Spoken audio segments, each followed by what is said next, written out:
I got a hands-on play session of Dying Light the Beast while I was at Summer Games Fest for roughly an hour long. By no means is this enough time to give a full, fleshed out, in-depth deep dive about the game, but I can, at the very least, do my best to describe my experience with the game, highlight the positives, the negatives, and overall give you a bit more insight into how I felt while playing Dying Light. On my channel, I typically upload zombies content. I very much lean hard into Dying Light as my niche, but I've covered games like Days Gone and Resident Evil in the past before. But from one quick view from my channel, you can very much see that I'm an avid Dying Light creator. That said, credibility and being transparent are some of my strongest beliefs on here that I really try to abide by. And for full transparency, before this video begins, Techland, the developers of Dying Light, have in the past flown me to their studio on their dime. They blessed me with gifts. They treated me like a saint over the years that I've been doing this. Many regular viewers of this channel will know that I've always been super critical of Techland and that these favors have not even in the slightest changed my viewpoint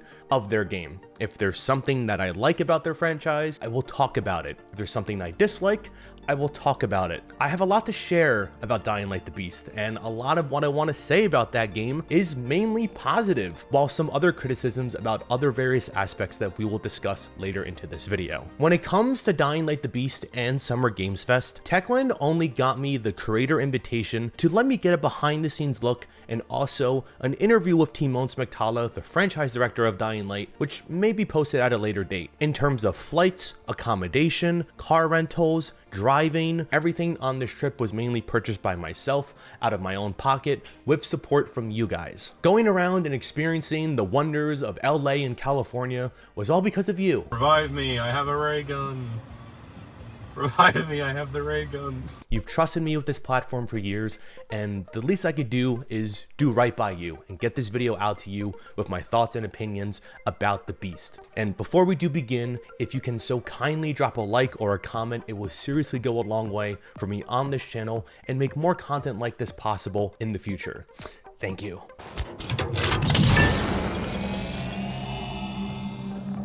Now, a few laundry list of things. Any gameplay that you're seeing in this video is supplied B-roll. We were not allowed to film any of our play sessions here, and it's also worth noting that while we were doing our gameplay demo experience, we had a guide sitting next to us to kind of keep us on the right path. So I tried my best to get the most out of the demo without pissing the guy off next to me. I mean, he would tell me one thing and I would kind of just ignore it for the love of the game. I wanted to find out as much info as I could. Like I said, my time was brief, but I tried to do the most that I could within the restraints that I was given.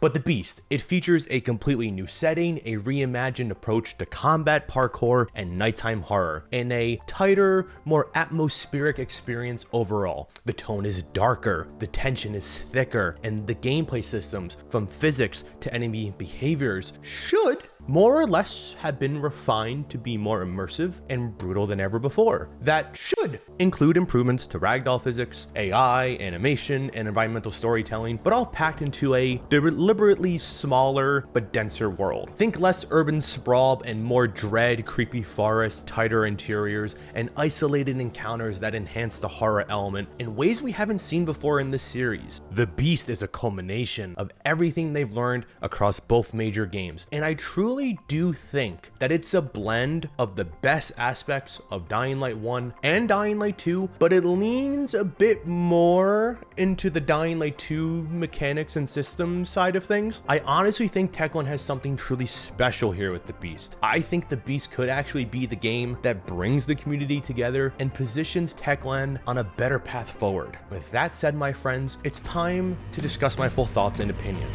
Let's hit it.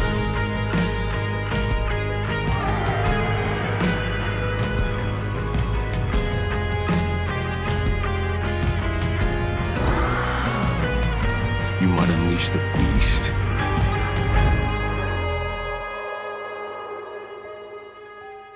Now, let's begin with what I dislike. And trust me, my list for what I dislike is very small, but kind of major. So it's hit reactions, physics, and like the ragdolls, okay? Let me explain. So while playing Dying Light the Beast, something just felt off with the combat. I just noticed that enemy reactions to attacks just often felt inconsistent and just a tad bit underwhelming. I tested a variety of weapons, throwables, firearms, basically anything I could get my hands on during my session, and just regardless of what I used, enemies would sometimes just absorb the hits with little to no feedback. There were moments where enemies barely flinched or kind of just stood there awkwardly after getting stuck.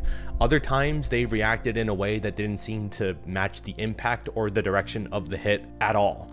I do think the bones of the system are strong, but it just feels like the hit response system and the physics just aren't quite dialed in just yet. It lacks that visceral feedback and physicality that really sells the brutality of a melee heavy game like this. Because obviously when you play a Dying Light game, when you swing a weapon in games like this, you want it to feel heavy, responsive, and brutal. And right now, it just felt to me that the sensation just wasn't there yet. I mean, they still have a few more months before this game is released. So I'm sure this is something that they're actively going to be working on. And it just needs a little bit more oomph, okay? And don't get me wrong, because I didn't mention the brutality. The brutality in here is definitely there.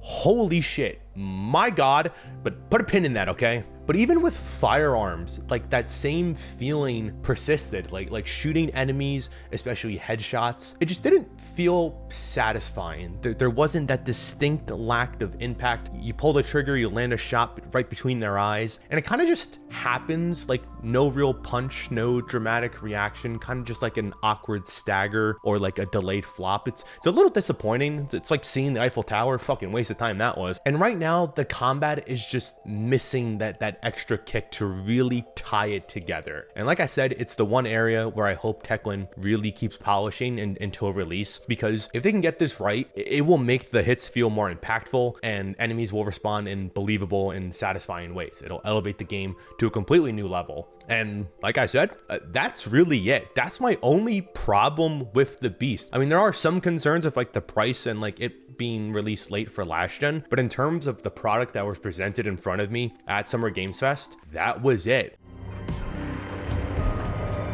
I mean, I noticed that one thing that people were calling out about the Beast, because I believe IGN uploaded like a 30-minute extended gameplay preview, and a lot of people were calling out that it had a lack of blood and gore to it. To my knowledge, that video was presented in a way where the gore was at a much less level than what we're used to. Barely any blood was shown on the screen because they adjusted that video to fit YouTube guidelines to avoid age restriction, which is something I believe, because I'm not exaggerating when I say this. The brutality and the gore in here is on a completely different level. I don't think the series has ever been this intense. This game is not holding back, and even in my small little snippet of gameplay, you get so many opportunities to execute gruesome takedowns, especially in beast mode. Like, you're literally ripping guts out of enemies, decapitating them mid-fight. There's one moment where you tear a boss's head clean off and just boot it across the floor. It's violent and it's raw. And I'm even gonna go one step further and say that this might be Dying Light at its goriest and most unhinged yet. And I think they absolutely nailed that aspect.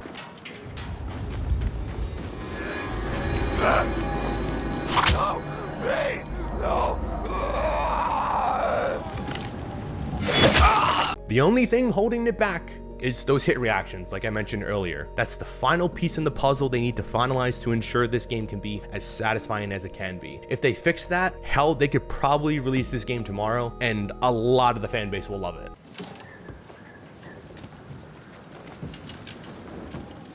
Damn, I need to hurry. Now, easily my favorite part about Dying Light the Beast so far has to be the lighting. And there was just something about how it's handled here that feels so right, because it does two major things for me, okay? One, it's deeply reminiscent of Dying Light 1 with that same gritty, grounded aesthetic that made the original so memorable. And two, it feels like we're back in a true zombie apocalypse. The atmosphere, the tone, and overall presentation, it's a vibe that's clearly going and shifting for more classical survival horror, which is not what Dying Light Light 2 did. From the moment the demo began, I noticed a dramatic shift, more color than anything I'd seen in Dying Light 2, to be honest. I mean, during the day, there's this rich orange tint that just bleeds into everything. The sky, the terrain, and how the shadows bounce off of it. It all comes together and pushes that feeling where something is about to go wrong. It's subtle, but the lighting just makes the world feel more dreadful, eerie, and immersive. It's not overdone or too stylized. It's just enough to make you feel like you're walking through the remnants of something truly horrific, which, mind you, you are.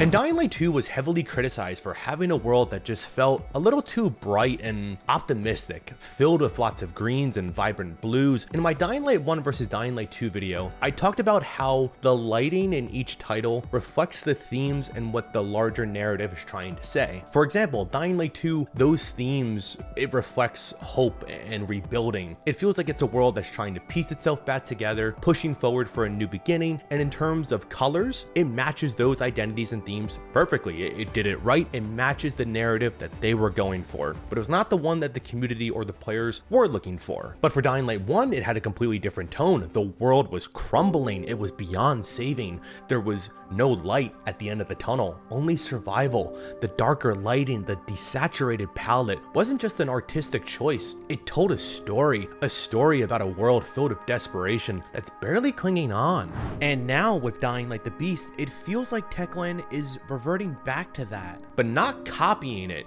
The Beast, it brings its own flavor of dread. Okay, does that make sense? The story and its themes are like focused on revenge and vengeance, and the lighting in this game doesn't feel hopeful. Those heavy orange tones, the deep blacks in the forest, it all creates this oppressive, almost primal horror atmosphere, like there's a beast lurking among us. I'm sorry I had to do it. But because of that, it just feels like Dying Light the Beast managed to carve out its own identity within the Dying Light universe. It's not just dark like Dying Light 1 or colorful like Dying Light 2. It's a brand new thing entirely, both visually and tonally, and it works. I really appreciated the presentation of this level.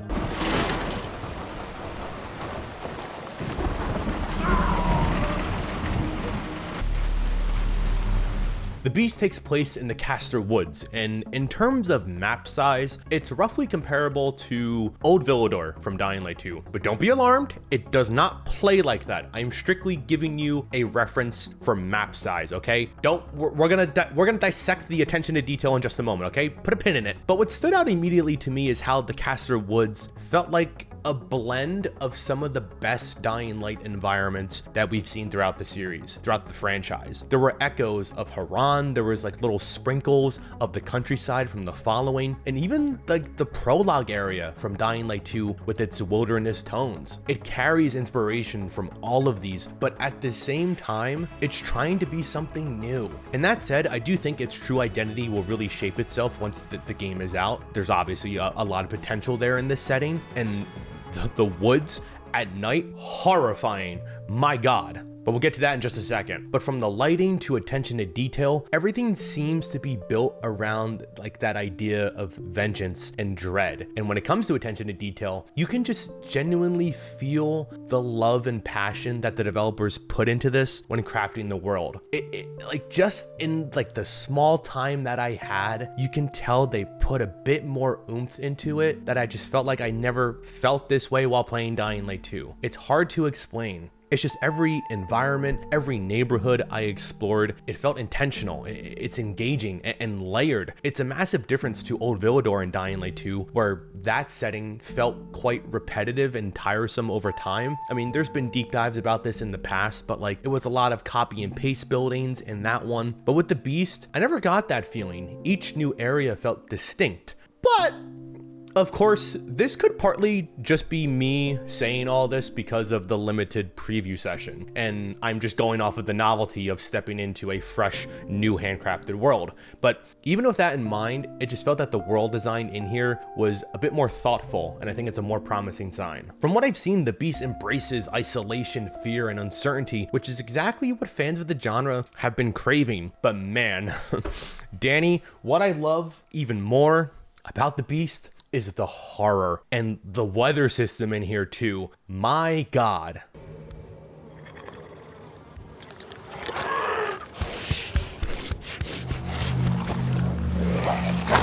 One of the biggest surprises, and I'm not sure how well this translates when you're watching like the gameplay showcase on a YouTube video. From comments, it seems like a lot of people are on the same page, but while playing, the horror and the weather effects are top notch. First, there is a dynamic weather system. The sun does move properly now. We like these winds, which I know kind of sounds outrageous if you're outside of the community, but it's great to see here because this dynamic system wasn't in Dying Light 2. When I was chatting with Timon during my interview, he said that one of the biggest mistakes they made with Dying Light 2 was that they made it too accessible and that the nights became too forgiving, too easy, and in doing that, the game lost a large part of its identity. Like, we wanted to make Dying Light 2 more accessible.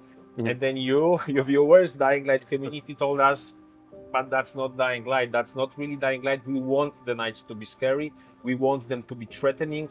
We maybe even want to skip them, but we want to know that if we want to play them, they are there and they are this super scary experience. So we definitely learned a lesson from that, and that's why we are getting back to the scary nights of Dying Light 1. And actually with the new environment, I think we are really kind of elevating this to a new level, because again, being in the forest, being in the open field at night, you don't have your vehicle, there are zombies around you, you just have your flashlight, I don't know, an axe, a crowbar, so improvised weapon. This is really a very, very tense experience. Because at its core, Dying Light was always about fearing the night. I mean, obviously, you had your parkour, you had your gameplay, but the nighttime spoke for itself. People that didn't even play Dying Light knew how horrifying the nighttime was. Just the tension and the horrors that came with it, it defined the original experience, which was lost in Dying Light 2. And with the Beast, it really feels like Techland is shifting back to their roots. When the sun goes down and you're alone in the woods with nothing but your flashlight, it is pitch black. You literally cannot see anything out there. It's so eerie, it's so intense, and it's so exciting right now. Definitely one of the highlights from my play session. And then small minor things real quick that I'll just throw out there for fans of the series. The chase mechanic is returning. Volatiles were already roaming in the nighttime before I did trigger a chase, and to my knowledge there was only 4 levels of chase sequences, so take that information for what you will.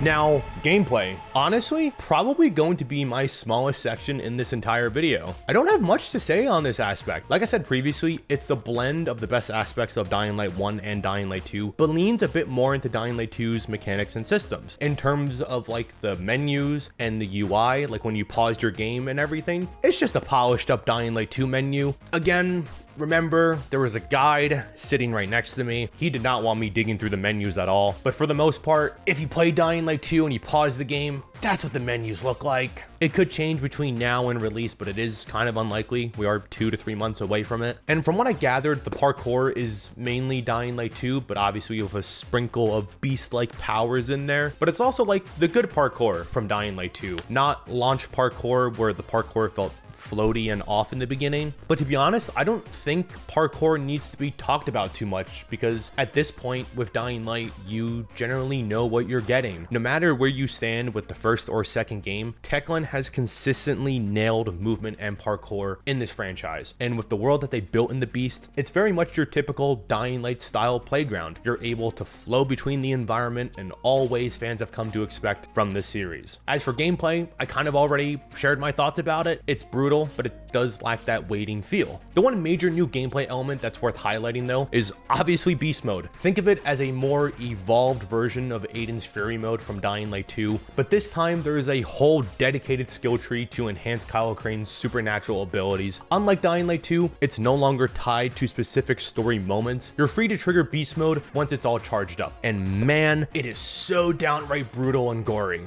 Honorable mention here, but this is one that truly deserves the spotlight. It's the music. So So the composer from Dying Light 2, he's returning, and what that means is that we're getting more of that adaptive soundtrack design. So this is where the music reacts dynamically to your actions and the world around you. So every movement is enhanced by subtle and sometimes intense musical shifts that make everything feel more alive and immersive. And this time around, I mean, we all know how honestly incredible the soundtrack is in Dying Light 2, but this score, it leans more into the spirit of Dying Light 1, and you can feel the influence, the themes of isolation, dread, fear, and the unsettling sense of being completely alone. It's perfect. And of course, when Kyle Crane goes into beast mode, the soundtrack reflects that intensity. And honestly, at the end of the day, I think this game has the potential to be something really special. It brings back that horror vibe that we've been missing, and it just looks absolutely stunning with the new weather and lighting effects. And it sounds like Techland is really trying to bring the best out of Dying Light 1 and Dying Light 2 together. It's not just a side project anymore. It is a full-fledged entry into the Dying Light universe. Thank God you're alive. But get your ass out of there, Kyle. God only knows what Baron's planning to do with those monsters. One last thing and I'm on my way. One of the last major topics I wanted to talk about was the scope of the Beast. So at Summer Games Fest, it was revealed that Dying Light the Beast will be releasing for $59.99 USD on August 22nd for PC, PS5, and Xbox Series S and X owners first, with PS4 and Xbox One being released at a later date. This brings up a few questions which I have the answers for. Number 1, why is this game still coming out for last-gen consoles? Reason being, the Ultimate Edition for Dying Light 2. So players that purchased Dying Light 2 Stay Human Ultimate Edition were to receive the second story DLC for that game for free. For free in quotations because, yes, technically you pay for it, but you know what I mean. It was one of the perks that you were supposed to get if you got that edition of the game. But people who know about the scope of the Beast, basically, this game was supposed to be DLC 2 for Dying Light 2, but it eventually turned into something bigger. Techland has been calling it a spin-off standalone experience for a while now. However, that's not the case anymore. Apparently, after doing an interview with Timos McTala, he stated the following. Guys, I know you remember the origins of Dying Light the Beast, but forget all of that. Like a couple of months ago, we basically realized that it's the next Dying Light game. Like, forget about the origins. It's as big as it should be. It has all of the gameplay mechanics that you expect from the game. It's as polished as it should be. Of course, it uses some elements from our previous games, also Dying Light 2, but it's basically a new AAA entry in the series. Number 2, why is this game being priced at $59.99? Answer being what I just showed you. The Beast is the next proper AAA entry into the Dying Light universe. At one point, Dying Light the Beast may have started as a more compact standalone spin-off, something smaller in scale, maybe even closer to like a larger DLC or side story, but over time, the scope of that project has grown significantly. It is now meant to be a full fleshed out game with around 20 to 40 hours of content. And Techland has taken everything they learned over a decade of developing Dying Light 1, Dying Light 2, and all the content updates in between and funnel that into a focused, handcrafted experience that now stands as the next proper entry in the Dying Light franchise. It's really a next Dying Light game. Like, you will get your money's worth out of it because it's like 20 hours of the main story alone, additional content which at least doubles that. Like, my last playthrough, full playthrough, was April, and my save at the end of the game was 37 hours, and it wasn't even a completionist take. So there's plenty of gameplay there. I think the quality is there. How the game looks, like, we are still honing the balance, the physics of zombies, the physicality of all of it, tweaking animations, adding more brutality. This is really like, you will get your money's worth out of this game, and I really do believe that it just makes sense to have a game at this price, because it really deserves it. Number 3, when is the Beast releasing for last gen? Great question. In order to polish up the game further and release it into a final complete state, they need a few more months in order to do so. The goal is still set to release in 2025, as of right now. Now, with all of this added extra context for you, this isn't just a side chapter anymore. The Beast is being positioned as a full game. Thus, it deserves to be reviewed as a proper sequel. Honestly, when you present your game as like a side chapter or a spin-off, you have certain expectations that come with it. And for me personally, I'm more willing to give up some points and let weaker areas of the game slide because, again, it's not the next major entry. But that's not the case anymore here. And I know price point is one of the biggest problems that people have in the community right now for the game, but in Techland's defense, this is also just a very weird, interesting time in the gaming industry because games are now becoming $80 minimum. It's a very difficult and harsh separate conversation that I will follow up in a different video at a later date, but trust me, I understand the concerns about the price and everything that comes with it. And I know I didn't dive too deeply into the gameplay, but that's because at its core, it's very much more of the same, just with beast-like powers layered in. And personally, I'm quite content with the parkour and overall gameplay loop of Dying Light. There's only so much they can do to evolve it without losing what makes it feel like Dying Light in the first place. That said, the Beast does build on what came before. There are new infected types, fresh animations, and a broader skill tree that introduces new ways to approach both combat and movement, stuff that we haven't quite seen before. So while the core may be familiar, there are definitely additions that fans will notice and appreciate. But if you're someone that's looking for a complete gameplay reinvention, this might not be it for you. The Beast isn't trying to reinvent the wheel, it's more of just a proper evolution and a return to form at the same time. A refined, brutal, horror-driven version of what fans already love. So if you're just itching for more Dying Light, especially in a world that finally feels like it's leaning back into proper survival horror,